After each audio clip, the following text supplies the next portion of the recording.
So a few days ago, news broke that Nvidia got hacked. A bunch of their data was stolen, and some of it has already been leaked with threats to leak more. Now, I haven't reported on this yet, so you may have already heard some bits and pieces of this, but in this video, I want to summarize what is all of the information that we've actually got out of this so far. We've got things about upcoming Nvidia GPUs, we've got DLSS information, we've got a whole bunch of stuff, and then more threats of what might be to come in the future. My thoughts and all that info in this video, but first, quick shout out to my sponsor over here at Atlas VPN. You can get 3 years of VPN service for only $1.99 per month if you hit the link in my description. I'll also pin a comment up there to make it easy for you. VPN service, if you're not sure why you might want that, well, you can unlock region lock content as well as increasing your own security, and this is a fantastic deal. $1.99 per month, what else could you get for that? Anyway, let's move on here. So hacking group threatens to leak Nvidia GPU driver and firmware data, already selling the algorithm bypass. More info on that. This article came out on the 28th, and I will link everything in the description of this video. So this was basically just, we first got the information that this was happening, and for a while, we wanted confirmation that this really did happen. But since then, Nvidia has acknowledged that there has been a data breach. On March 1st, Nvidia does acknowledge that they were hacked, although they claim that this should not interrupt their normal business practices. So they should be able to keep going. They have an official statement here if you wanted to read the details, but, I don't know if it really tells us a whole lot other than, yes, this really happened, right? The press release isn't going to tell us a whole bunch of super close details. Now, one of the first things that popped out of this, because again, a lot of this information that was stolen, not all of it, but a lot of it was then leaked online. We started to see just rumors about the naming schemes of upcoming Nvidia GPU series, because a lot of times they're named after scientists, right? Like we have Hopwell upcoming, we also have Lovelace upcoming. It's looking like the Hopper successor may be named after David Blackwell. And that was first leaked here a little bit, and this then did actually get confirmed, or at least, more information pointing to this being true. I feel like I'm kind of in the way on these articles. The little sidebars over here. I'm tiny. I love green screens. Anyway, it'd be cool if I could just float around like that in real life and just like peek up out of nowhere. Anyway, what do we got here? Video Cards is reporting that they got some pictures of some data here. And again, look at this. Ada, that's clearly Ada Lovelace. Hopper, that we've already got confirmation Hopper's upcoming. And then we do have Blackwell. So this definitely appears to be good information. Also, it's looking like we're getting more confirmation of exactly what the Lovelace chips will be named, right? We've got the AD102, AD103, AD104, AD106, AD107, and AD10B. And again, Video Cards pointing out that that's not a 108 coming after the 107. Now, generally, the way these work is, right, these are your, you've got your biggest GPU, and then there's cut down versions of this architecture. And we've got some info here on that. There's also some coming in off of the Data Center 2022 Plus, Hopper, and Blackwell information. And so far here, some of this is lining up to what we're seeing from Kopite7Kimi, who is a well-known GPU leaker. Anyway, I don't want to dig too much into the exact details of all of this, and I'm sure we will see more. But, I don't know, this is just kind of a lot of naming schemes, how many schemes they might be planning currently. The thing that I'm actually most interested in out of all of this is what we might learn about DLSS. Because that's right, guys, NVIDIA's black box, you don't get to know how it works technology, DLSS, isn't open source, but the source has now been opened to us. And I'm not saying I advocate for criminal groups doing this sort of thing, but I am very interested in DLSS. Now, basically, they've leaked the DLSS source code. Now, obviously digging into this actual source code and understanding what it means is beyond my extremely limited programming knowledge. But here's what I am really curious about. And what I'm excited about here is what we might learn about this in the future from people who actually are knowledgeable enough to dig into this source code. Especially since Intel's XeSS technology is designed by one of the original lead developers of DLSS and is a very similar technology using similar methods and the machine learning algorithms to do this upscaling technology and using the temporal data and motion vector data. But the Nvidia version of DLSS is locked down to just using their RTX cards, not even the older GTX Nvidia GPUs, because it relies on their tensor cores to accelerate that machine learning algorithm as it upscales the image.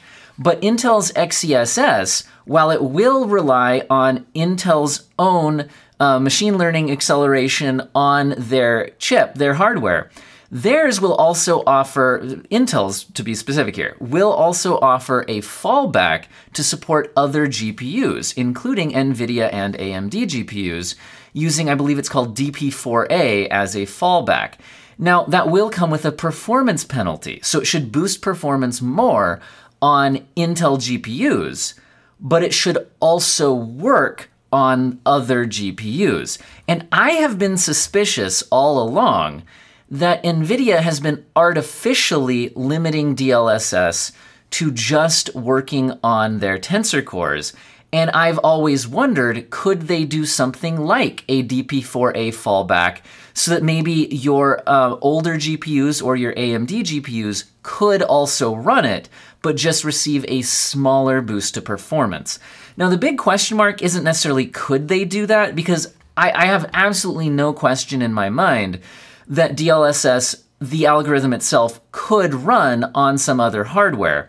The question is whether it could be done in a way that offers enough of a performance boost, because the calculations need to take place fast enough that you're actually speeding up the frame rate of the game by a significant enough margin to be worth the image quality drop that you get in certain situations. And no, guys, DLSS is not always better than the native image.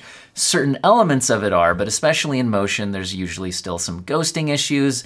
Images break up, straight lines and things in motion a lot of times will re-alias and all of that. So you do need to get enough of a performance boost. Anyway, I feel like I'm rambling on about this one, but this is what I'm most interested in.